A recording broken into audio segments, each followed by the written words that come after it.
स्वागत है आप सभी का अपने favourite channel the learning point में। और मेरा नाम है अतुल। तो चलिए आज की अपनी वीडियो स्टार्ट करते हैं बिना देरी किए। तो जैसा कि आप सभी ने टाइटल में देख ही लिया होगा कि आज हम पढ़ेंगे बीए का फर्स्ट ईयर है हमारे। आपको वैसे ही पता है कि बीए फर्स्ट ईयर का कोर्स कर रहे हैं। पॉलिटिकल साइंस है, राजनीति की मार्क्सवादी विचारधारा। आज हमारा टॉपिक क्या रहेगा? राजनीति की मार्क्सवादी विचारधारा। पार्ट 1 में मैंने राजनीति के ऊपर बताया था, वो आपको अच्छे से समझ में आ गया होगा। तो हमारा सेकंड टॉपिक क्या है? राजनीति की मार्क्सवादी विचारधारा। ये ड्यू के बच्चे और JMI के बच्चे और इग्नू के बच्चे इस वीडियो को देख सकते हैं, क्योंकि उनमें भी यही टॉपिक है। तो चलिए स्टार्ट करते हैं बिना देरी किए इस वीडियो को। तो जैसा कि हमने पिछली वीडियो में देखा था, राजनीति के ऊपर हमने देखा था और हमने 2 टॉपिक क्लियर किए थे। जैसा कि ये हमने 2 टॉपिक पिछली वीडियो में, जिसमें हम राजनीति के बारे में सीखा था, यूनानी विद्वानों के विचार के बारे में बताया था मैंने, और प्राचीन भारतीय विद्वानों के विचार। तो मतलब जो हमारी पार्ट 1 थी उसमें हमने 3 टॉपिक अच्छी तरह से कंप्लीट कर लेते हैं। अगर आप कोई भी डाउट हो आप कमेंट में बता सकते हैं। तो इस वीडियो में हम क्या करेंगे? इस वीडियो में ये 3 टॉपिक सीखेंगे। पहला है हमारा परंपरावादी दृष्टिकोण, ठीक। दूसरा राजनीति का आधुनिक धारणा, और तीसरा है मार्क्सवादी दृष्टिकोण। तो हम ये 3 टॉपिक इस वीडियो में देखेंगे। तो चलिए स्टार्ट करते हैं बिना देरी के इस वीडियो को।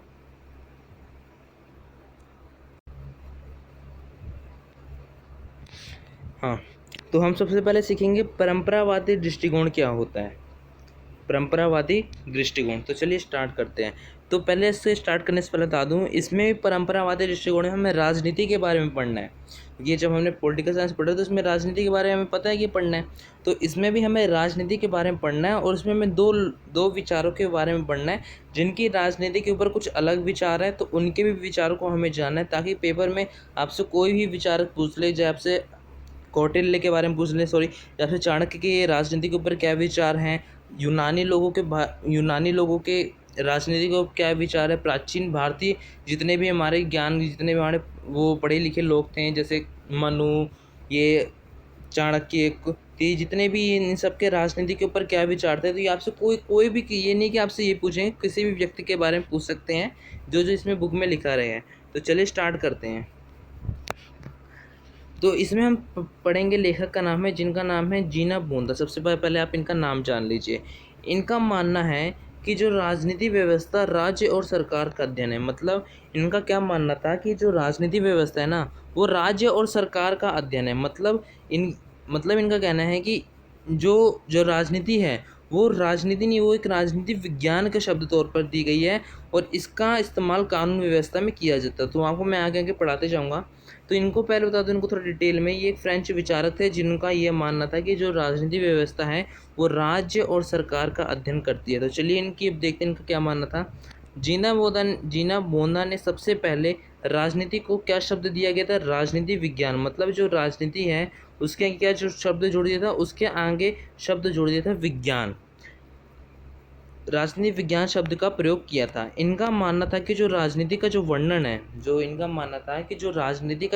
है, वो कहाँ पर होता है? कानूनी व्यवस्था में होता है, कानून व्यवस्था में होता है, संविधान में होता है, शासन में होता है, नागरिकता में होता है, और संप्रभुता में होता है। मतलब इनका कहना था कि जो राजनीति है ना, वो समाज में नहीं होती, वो कहाँ होती है? कानून व्यवस्था में होती है, संविधान में होती है, शासन में होती है, नागरिकता पर होती है, और संप्रभुता पर राजनीति होती है। तो मतलब इनका भी अपना एक अलग विचार था जीना बोंदा का, कि ये भी एक राजनीति को अलग विचार के रूप से देखते थे। तो अगले हमारे लेखक आ गए मार्थ सेक्यू।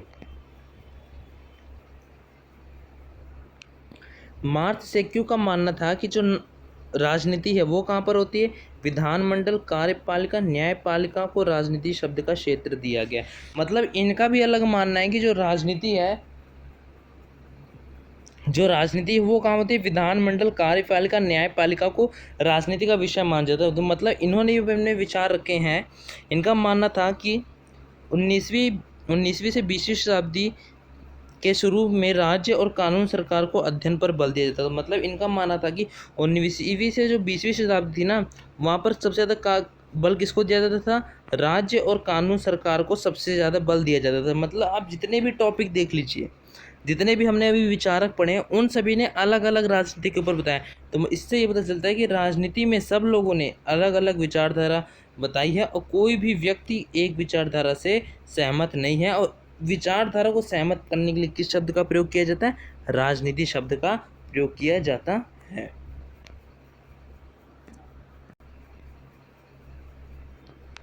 आपको बस इतने ही लेखक के बारे में पढ़ना है, इतने ही जो जितने हमने अभी पढ़े थे पार्ट 1 में और थोड़े पार्ट 2 में मैंने उनको दिया था जगह। तो जितने भी हमने अभी तक पढ़े हैं उन सभी के बारे में आपको थोड़ी जानकारी ले लेनी चाहिए ताकि पेपर में आ जाए पूरी शीटें भर चुके। तो अगला हमारा आता है राजनीति की एक आधुनिक विचारधारा क्या है। जो राजनीति में जो आदि जमाने के लोग थे, जो पुराने ज़माने के लोग थे, उनकी राजनीति के ऊपर क्या विचारधारा थी। तो सबसे पहली विचारधारा कौन सी थी? उदारवादी धारणा। कौन सी? उदारवादी धारणा। दूसरी मार्क्सवादी धारणा, तीसरी शक्तिवादी धारणा, चौथी समुदायवादी धारणा और पांचवी व्यवहारिक धारणा। तो ये सभी जितने भी आधुनिक विचारधारा थे उन सभी के बारे में हम जानेंगे। तो सबसे पहले हम जो इम्पोर्टेंट है वो मार्क्सवादी, क्योंकि आपका दूसरे नंबर पर मार्क्सवादी विचारधारा आती है। तो चलिए मार्क्सवादी विचारधारा की ओर चलते हैं।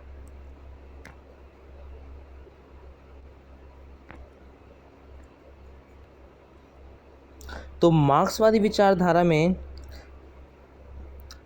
विचारधारा के लोग मानव इतिहास को 6 युग में बांटा जाता है। जितने भी मार्क्सवादी विचारधारा के मानते हैं लोग, उनको 6 युगों में बांटा जाता है। जो हमारा जो मानव का इतिहास रहा है, जो प्राचीन ज़माने के जो मानव थे, आधुनिक ज़माने के आप मान सकते हैं, उनको 6 युगों में बांट दिया जाता है। 6 युगों में। तो चलिए कैसे। तो सबसे पहले आपको आदिम युग के बारे में पढ़ना होगा, दास्ता का युग, सामता का युग, समानता का युग, पूंजीवादी युग, श्रमिकों की तानाशाही, साम्यवादी युग। तो ये अगर आपको ये जितने भी हमारे 6 हैं, ये जितने हमारे 6 हैं, अगर आप इन सभी को अच्छे तरीके से समझ जाते हैं, अच्छे तरीके से समझ पा के पेपर में लिख पाते, तभी आपको ये मार्क्सवादी विचारधारा अच्छी तरीके से एकदम क्लियर आपके जो कॉन्सेप्ट हैं उससे मतलब आपके कॉन्सेप्ट में बैठ जाएगी और आपको अच्छी तरह से जितने भी हमारी मार्क्सवादी विचारधारा उन सभी को समझ में आ जाएगी। तो आपको इस वीडियो को बारीकी से देखना है, क्योंकि मार्क्सवादी विचारधारा थोड़ी मुश्किल है। तो आपको इस वीडियो को, अगर आपको कोई डाउट हो तो आप वहाँ पर वीडियो को रोक के देख सकते हैं, नहीं तो वीडियो को दोबारा भी देख लीजिए, इसमें कोई दिक्कत नहीं है। तो आप इसको ध्यान से देखिए मार्क्सवादी विचारधारा को। तो ये आपकी स्क्रीन के ऊपर आ गई होगी PDF। तो सबसे पहले आपको पढ़ना है राजनीति की मार्क्सवादी विचारधारा। राजनीति में जो राजनीति, आपको पता चल गई होगी राजनीति क्या होती है। राजनीति में मार्क्सवादी विचारधारा का क्या वर्णन है उनका। मार्क्सवादी विचारधारा बहुत महत्वपूर्ण विचारधारा है। जो मार्क्सवादी विचारधारा है ये बहुत महत्वपूर्ण विचारधारा है। ये कार्ल मार्क्स और एंगेल्स की रचनाओं पर आधारित है। किसकी रचनाओं पर? अगर आपसे क्वेश्चन आ जाए मार्क्सवादी विचारधारा किसकी रचनाओं पर आधारित है, तो आप क्या लिखेंगे? कार्ल मार्क्स और एंगेल्स की रचनाओं पर आधारित है मार्क्सवादी विचारधारा। तो पहले हम कार्ल मार्क्स की पढ़ेंगे, फिर एंगेल्स की विचारधारा पढ़ेंगे और इनकी जो विचारधारा उनको गहराई से जाके पढ़ेंगे। तो कार्ल मार्क्स की विचारधारा पढ़ते हैं। कार्ल मार्क्स की विचारधारा थी कि मार्क्स के अनुसार राजनीतिक परिवर्तन भौतिक परिस्थिति के कारण होता है। जो हमारे राजनीति में जो परिवर्तन आते हैं, जो हमारी राजनीति होती है उसमें जो परिवर्तन आते हैं, किस कारण आते हैं? भौतिक परिस्थिति के कारण आते हैं। अब ये भौतिक परिस्थिति क्या है ये भी जानते हैं। भौतिक परिस्थिति मतलब होता है उत्पादन के साधनों पर अगर सामंतों, अमीर, ताकतवर और लोगों का अधिकार होगा तो शिक्षा, धर्म, राजनीति और न्याय व्यवस्था उन्हीं के हाथ में होगी। मतलब ये कार्ल मार्क्स कहते हैं अगर भी जो राजनीति परिवर्तन है, अगर ये भौतिक परिस्थिति के कारण होता है, मतलब जो उत्पादन के साधनों है, जिसमें जो उत्पादन के साधन होते हैं, आप समझ गए होंगे उत्पादन के साधन कौन से होते हैं, उसमें अगर अमीर और ताकतवर लोगों का अधिकार हो जाए तो शिक्षा, धर्म, राजनीति और न्याय व्यवस्था में भी उन्हीं का हाथ हो जाएगा। मतलब ये कहना चाहते हैं यदि उत्पादन के साधन पूंजीपतियों के हाथ हो तो राजनीति और सांस्कृतिक जीवन में उन्हें उन्हीं के हाथ में होगा। मतलब अगर आप इसको पूरा एग्जैक्ट डिटेल से समझे ना, तो इसमें कार्ल मार्क्स ये कहना चाहते हैं, अगर राजनीति परिवर्तन अमीर लोग, क्योंकि आप यहाँ देख सकते हैं अमीर, ताकतवर, ताकतवर, अमीर, ये सब यही होते हैं जो अमीर होते हैं, पूंजीपति। जो इसमें आप वर्ड को देखिए, पहले इसमें गहराई से समझिए, इसमें कार्ल मार्क्स किन लोगों को कह रहे हैं, अमीर, ताकतवर, पूंजीपति लोगों को कह रहे हैं, अगर इनके हाथ में क्या आ जाए, शिक्षा।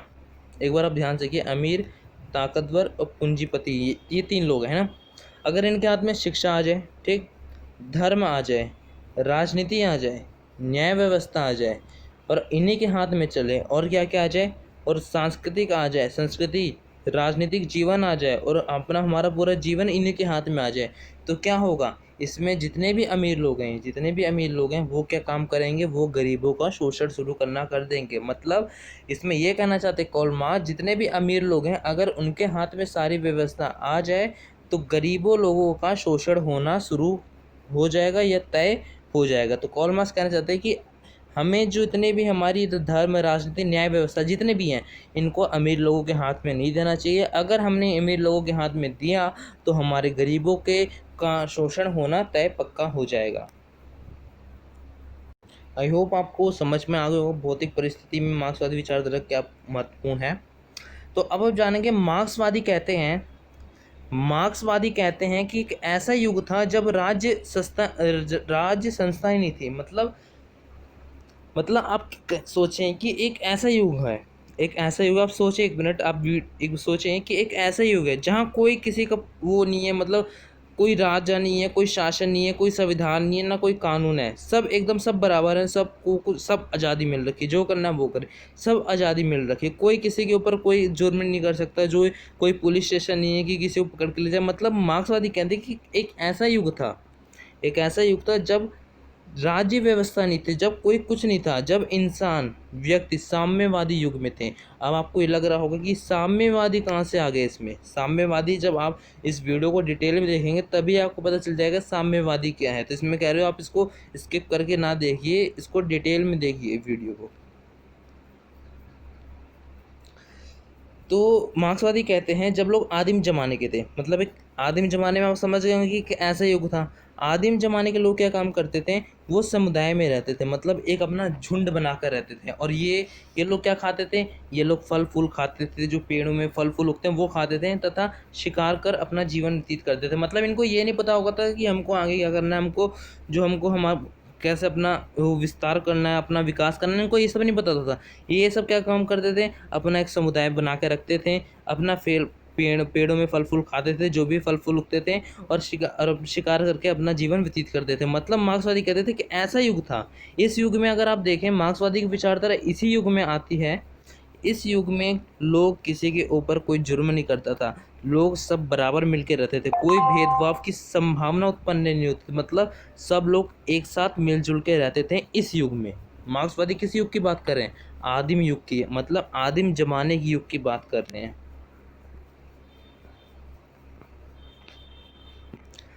आदिम जमाने में जनसंख्या भी कम होती थी और संसाधन भी अधिक होते थे। मतलब मार्क्सवादी कहना चाहते हैं कि आदिम जमाने के लोग क्या होते थे, उनकी जनसंख्या क्या होती थी, कम होती थी। जनसंख्या कम होने के कारण क्या होता था, जो संसाधन होते थे, जो संसाधन के तौर पर हम मान लें जमीन, संसाधन के तौर पर हम मान लें जमीन, ये सब ज़्यादा होती थी, पेड़ फल फूल ज़्यादा होते थे। आज क्या हो रहा है, आज पॉपुलेशन ज़्यादा हो रही है, संसाधन कम हो रहे हैं। लेकिन उस समय क्या था, संसाधन ज़्यादा होते थे, संसाधन अधिक होते थे और जनसंख्या होती थी कम होती थी, इसलिए लोगों के पास बहुत सारी ज़मीन होती थी, बहुत सारे लोगों के पास खाने की सुविधा होती थी, फल होते थे, ये सब नेचुरल चीज़ें जितनी बहुत अधिक होती थी। हर व्यक्ति उस समय परिश्रम करता था, क्योंकि उस समय इतनी टेक्नोलॉजी नहीं थी, तो उस समय क्या करते थे, हर व्यक्ति परिश्रम करते थे, कोई भी व्यक्ति दूसरे व्यक्ति का शोषण नहीं करता था उस समय। आप मतलब इसमें क्या है, मार्क्सवादी कहना है कि आदिम जमाने के लोग क्या काम करते थे, एक मिनट, हाँ, कि आदिम जमाने के लोग क्या काम करते थे, वो लोग बहुत परिश्रम करते थे, क्योंकि उनके पास इतनी टेक्नोलॉजी कुछ नहीं होती थी। वो लोग क्या करते थे, दिन रात परिश्रम करते थे, और कोई भी व्यक्ति दूसरे व्यक्ति का शोषण नहीं करता था। तो शोषण तो उनको पहली बार शब्द ही नहीं पता होता कि शोषण होता क्या आदिम ज़माने के लोगों को। तो ये संभावना उत्पन्न नहीं होती थी कि तू इस धर्म का है तो मेरे से दूर रह, तो उस धर्म का है मेरे से दूर रह, तो इस धर्म का है मेरे से दूर रह। तो मतलब उस समय ये लोगों का कोई धर्म नहीं होता था, ये लोग सब मिलजुल के रहते थे, भाईचारा इनमें बहुत अधिक होता था और सब एक दूसरे की रक्षा भी करना जानते थे। समाज क्या था? समाज था वो वर्गहीत था, ना कोई शासक। जो ये आदिम ज़माने के लोग हैं इनके ऊपर कोई शासक भी नहीं करता था, ना कोई इनका राजा होता था। जैसे आज हमारे ऊपर कानून है, संविधान है, सब हमारे ऊपर दिए गए हैं कि ताकि इस हद के आगे हम ना जाएं। लेकिन उस समय इनके पास क्या होता था? ये वर्गहीत थे। इनके पास ना कोई शासक होता था, ना कोई राजा होता था, ना कोई कानून, ना कोई संविधान होता था। राजनीति जैसी कोई चीज़ भी नहीं होती थी उस ज़माने में। जो राजनीति ज़माने, जैसे आप इतनी राजनीति सुनते हैं, तो उस समय ज़माने में राजनीति जैसी कोई चीज़ भी नहीं होती थी। लोग सब मिलजुल के रहा करते थे। कुछ समय के बाद मनुष्य ने क्या करना सीखा? जो कुछ समय के बाद जब इनका टाइम बीतते गया, तो कुछ समय बाद मनुष्य ने क्या सीखा? मनुष्य ने खेती करना सीखी। अब खेती करने के बाद क्या होता है ये भी देखते हैं। अब जैसे ही मनुष्य ने खेती करना सीखी, तो आप यहीं ये वो जो मैं आप समझाऊंगा उसको ध्यान से समझिएगा। जब मनुष्य ने खेती करना सीख ली, तो वहाँ से जो ताकतवर लोग थे, जिनके पास ज़मीन अधिक थी, वो लोग क्या काम करते थे? कमज़ोर लोगों को गुलाम बनाना शुरू कर देते। मतलब यहीं से यहीं से भेदभाव की संभावना उत्पन्न होती है। जिनके पास ज़मीन होती थी उस ज़माने में, जब उसके ज़मीन तो बहुत होती थी, लेकिन कुछ कुछ लोग उनके पास ज़मीन नहीं होती, उनको ज़मीन नहीं होती थी, तो वो लोग क्या काम करते थे? जो ताकतवर लोग थे उनके यहाँ काम करते थे, काम करते थे, मतलब उनके यहाँ गुलाम बन जाते थे। जो ताकतवर लोग थे वो कमज़ोर लोगों को गुलाम बनाने लगे और अपने खेतों में काम देने लगे। ठीक है, फिर इसके कारण क्या हुई? जब ये काम देने लगे तो ये क्या हुई? दास प्रथा शुरू हो गई।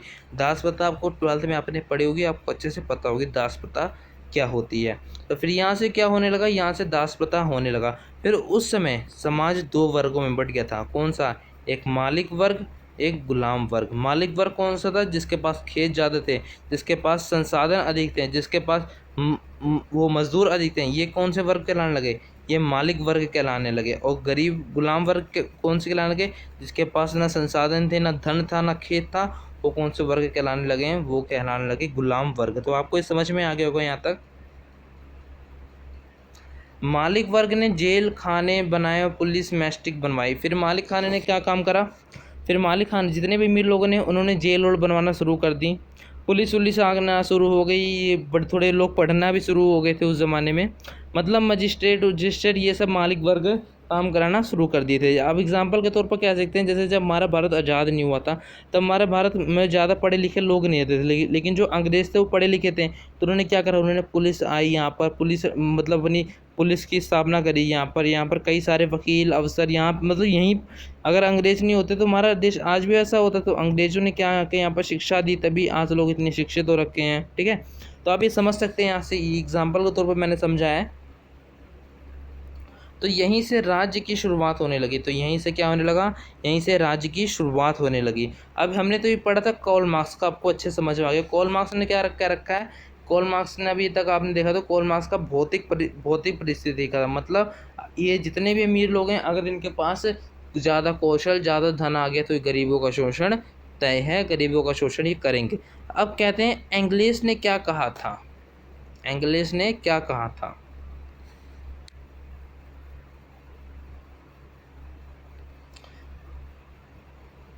एंग्लिश ने कहा कि राज्य एक ऐसा यंत्र है, जिसके जरिए एक वर्ग दूसरे वर्ग का शोषण करता है। मतलब आप तौर पर समझे कि एंग्लिश का कहना था कि राज्य एक ऐसा यंत्र है जिसके जरिए एक वर्ग दूसरे वर्ग का शोषण करता है। अब ये आप यहाँ पर आप राज्य का मतलब आपको यहाँ पर आप काफ़ी बच्चों को राज्य का यहाँ पर मतलब समझ में नहीं होगा। राज्य मतलब लोग सोचते होंगे स्टेट ये होती होंगी, लेकिन उस ज़माने में बता दूँ, उस ज़माने में कोई स्टेट नहीं। उस ज़माने में राज्य मतलब होता है कोई शासक अपना कर लेना, मतलब ना शासक जमा लेना, राज्य कर लेना। जैसे अंग्रेज़ों ने, जो ब्रिटेन लोगों ने भारत के ऊपर क्या राज्य करा था, उन्होंने कोई राज्य नहीं बना दी थी। राज्य तो बनाई थी बड़ी सारी, ऐसे लखनऊ को बना दिया था, बम्बई, ये सब कई सारे राज्य 12th में आपने पढ़ा ही होगा। तो उन्होंने क्या राज्य करा था हमारे ऊपर। तो हमारे ऊपर राज्य करके क्या कर गए थे, जो गरीब लोग थे वो उनको क्या शोषण करते थे, और जो भारत में कुछ लोग अमीर थे वो अंग्रेजों से जुड़ के साथ अपना व्यापार करते थे।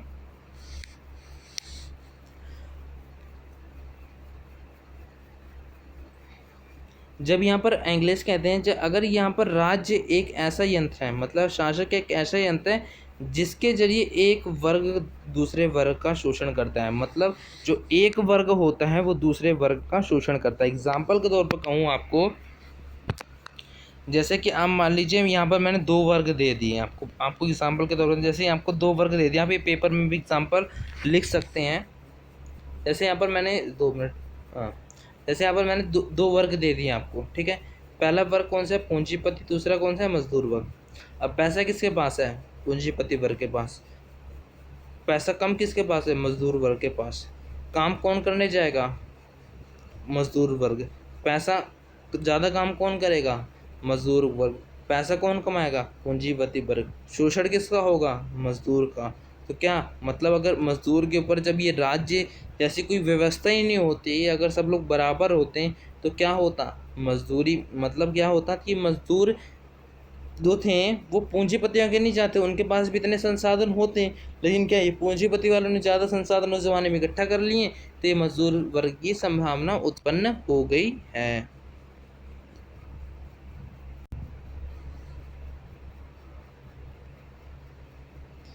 अब आपको पढ़ना है कि मार्क्सवादी के अनुसार, इसमें आपको समझ में आएगा साम्यवादी क्या होता है। साम्यवाद, जब मैंने आपको, अगर आप मेरी वीडियो देख रहे हैं लगातार, तो मैंने आपको एक वर्ड बताया था साम्यवाद, जिसको मैंने कहा था आप अगर वीडियो को ध्यान से देखेंगे तभी आपको समझ आएगी। जो बच्चे ध्यान से देखते हैं अभी तक, उनको अब आएगा समझ साम्यवाद क्या होता है।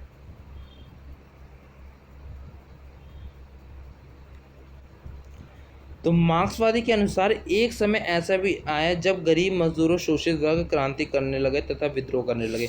आपने अगर 1857 का विद्रोह सुना होगा, या 12th में तो पढ़ा ही होगा आपने, वैसे में क्या को सुना ही होगा, 12th में पढ़ा ही होगा, तो आपने क्या पता होगा कि 1857 के विद्रोह में कौन लोग शामिल थे, गरीब लोग शामिल थे, जो कि चाहते थे कि जो अंग्रेजी सत्ता है, जो ब्रिटेन लोग हैं, वो हमारे देश से हट जाए। तो मतलब क्या, गरीब लोगों ने क्या शोषण करना शुरू कर दिया। मतलब ये मानना है कि मार्क्सवादी के अनुसार जब पूंजीपति गरीब को इतना लूट ले, उनकी सारी हक उनसे छीन ले, तब ये काम करते हैं मजदूर लोग। जितने भी मजदूर होते हैं ये क्या काम करते हैं, ये हड़ताल करना शुरू कर देते हैं। अभी का आप एग्जाम्पल ले लीजिए, जैसे आज कई सारी फैक्ट्री बंद हो चुकी हैं ये कोविड-19 की वजह से, तो ये मजदूर लोग क्या हड़ताल करना शुरू कर दें कि हमारा पैसा नहीं है, हम इतनी दूर पैदल गए, इतनी मजदूरी करते हैं, हमें पैसा नहीं मिल रहा। तो क्या एक प्रकार से अपनी क्रांति, एक विद्रोह खड़ा कर देते हैं ये लोग, और अपना हक की मांग करने लगते हैं। इसे क्या कहते हैं, इसे कहते हैं वर्ग संघर्ष। मतलब जो एक वर्ग संघर्ष करता है। अगर आपसे पूछे वर्ग संघर्ष क्या होता है, तो आप लिख सकते हैं एग्जाम्पल के तौर पर, आप नहीं तो ये डिफाइन ही लिख दीजिए, कोई दिक्कत नहीं है। तो फिर क्या कहते हैं, जो पूंजीपति वर्ग, जो पूंजीपति मतलब समझ गए होंगे, पूंजीपति वर्ग ये गरीब मजदूरों के वर्ग से जो पूंजीपति वर्ग हैं वो क्या काम करते हैं, वो इनके ऊपर दबाव डालते हैं कि तुम मत करो विद्रोह, हम तुम्हें ऐसा देंगे। लेकिन इन्हें अब समझ में आ गया है कि हम अगर विद्रोह करना छोड़ देंगे तो ये फिर हमारे ऊपर शासन करना शुरू कर देंगे। तो ये लोग क्या करते हैं, गरीब लोग ज़्यादा से ज़्यादा गरीब इकट्ठा हो जाते हैं। और आपको पता है कि जो गरीब की आबादी है वो भी विशाल है, भारत में भी विशाल है, अन्य देशों में भी विशाल होगी। तो ये क्या काम करते हैं, गरीब लोग ये अपनी आबादी जितनी भी जहाँ भी गरीब लोग होते हैं, सब लोग इकट्ठा हो जाते हैं और एक विद्रोह खड़ा कर देते हैं, क्योंकि इनकी आबादी विशाल होने के कारण पूंजीपति ताकतवर लोग हार जाते हैं। तो मैंने यहाँ पर लिख दिया आपको, अगर आपको समझना है, गरीब मजदूर वर्ग जीतेंगे इसमें क्योंकि उनकी आबादी होती है विशाल, और शासक पूंजीपति वर्ग इसमें हारेंगे क्योंकि उनकी आबादी होती है कम।